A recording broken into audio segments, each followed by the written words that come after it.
நான் தான் ஹாரிஸ் ஜெயராஜ் சார். இவர் பாடுவார் இப்போ. நான் தான் சுபா மேம். ஓகே சுபா ரெடிங்களா? மனப்பாடம் பண்ணிட்டீங்களா? யா மனப்பாடம் பண்ணிட்டீங்க. யா போயிடலாம். பண்ணிட்டீங்களா? யா பண்ணிட்டேன். ஓகேங்க. Okay in 3 2 1 let's go for take. Sir டேக்னா பாட்டு வரணும். என்ன பண்ணிருக்கீங்க?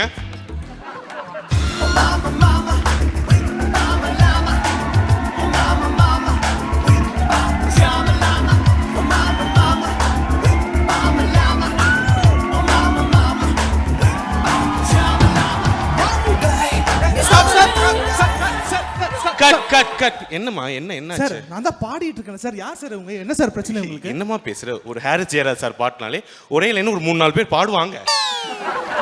அதுதான் நியதியே. அப்படிதான் பாடுறாங்க.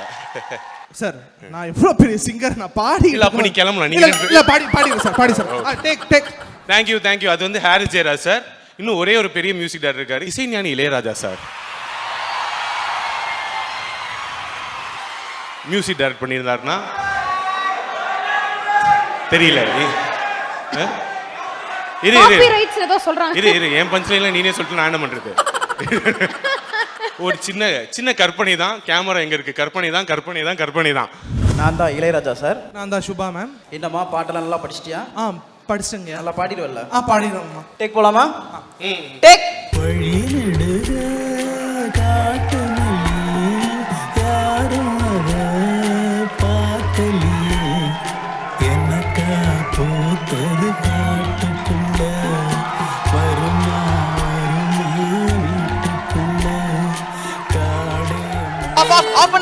உனக்கு மியூசிக் பத்தி ஏதாச்சும் தெரியுமா?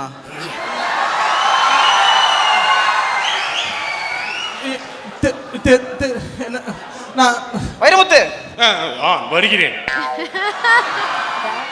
இவங்களுக்கு நீங்க லிரிக்ஸ் சொல்லி கொடுத்தீங்களா இல்லையா?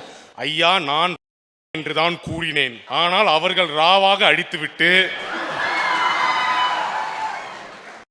ராபரி ஸ்ட்ராபெரி என்று ஏதோ பினாத்தி கொண்டிருக்கிறார். அம்மா தாயே, நான் சரியாக தானே கூறினேன். நானும் ராவடின்னு தான் பாடினேன் ஐயா. நீ இப்படியே எடுத்து பேசிட்டு வச்சுக்கவேன், கேஸ் போட்டுருவேன். ஐயா நமது படத்துக்கே கேஸ் போட முடியாது ஐயா. ஐயா நான் அவர்கள் பாடும் பாட்டு தப்பு என்று நினைத்துதான் கேஸ் போடுவேன் என்று சொன்னேன். நான் அதற்கு கேஸ் போடுவேன் என்று சொல்லவில்லை.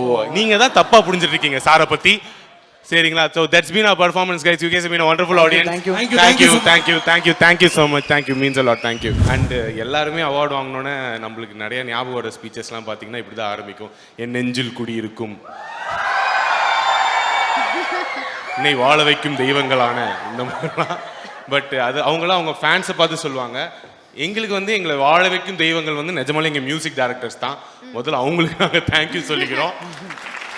அண்ட் தெய்வத்துள் தெய்வம் சிறந்த தெய்வம் வந்து எங்களுக்கு நிஜமாலே அனிருத் ப்ரோ தான். ஏன்னா மிச்சம் எல்லா மியூசிக் டைரக்டருமே எப்படின்னா அவங்க பாட்டை வந்து நாங்கள் கேட்கும் போது எங்களுக்கு ஏதோ அவங்க எங்களை சேலஞ்ச் பண்ணுற மாதிரி இருக்கும். முடிஞ்சா இந்த பாட்டை கிண்டல் பண்ணி பாருங்கடான்னு. அனி ப்ரோ மட்டும்தான் டேய் விக்கல்ஸ்னு ஒரு டீம் இருக்கும் பாவம், அவங்களுக்கு ஆல்பத்துக்கு ஒரு பாட்டு ஒதுக்கி வச்சிருவோம், அவன் கிண்டல் பண்ணட்டோன்னு எல்லா படத்துலையும் எங்களுக்கு வந்து ஒரு பாட்டு ஒதுக்கி வச்சிருக்க மாதிரியே இருக்கும். ஏன்னா அதை நான் எப்படி இவ்வளோ கான்ஃபிடென்ட்டாக சொல்கிறேன்னா, இந்த தியரி எனக்கு ஒருவேளை அவருக்கு இப்படி தோணிக்கணும். ஏன் தோணுச்சுன்னா, இந்தியன் 2 ஆல்பமில் ஒரு பாட்டு இருக்குது கதரல்ஸ் அப்படின்னு. அந்த பாட்டு எப்படின்னா ஸ்டார்டிங் டு எண்டே எப்படியாச்சும் நம்ம கிண்டல் பண்ணி ஆகணும். ஏன்னா அது வைபாக இருக்கும். பட் அது யூஸ் பண்ண எலிமெண்ட்லாம் டே பாவன் அந்த பசங்க ஏதோ நம்மளை வச்சு தான் பொல போட்டிட்டு இருக்கானுங்க, அவங்களுக்காக ஒரு பாட்டு போடுவோம். அதனால அனிருத் ப்ரோ நீங்கள் தெய்வத்துள் சிறந்த தெய்வம். ரொம்ப தேங்க்யூ ஸோ மச்.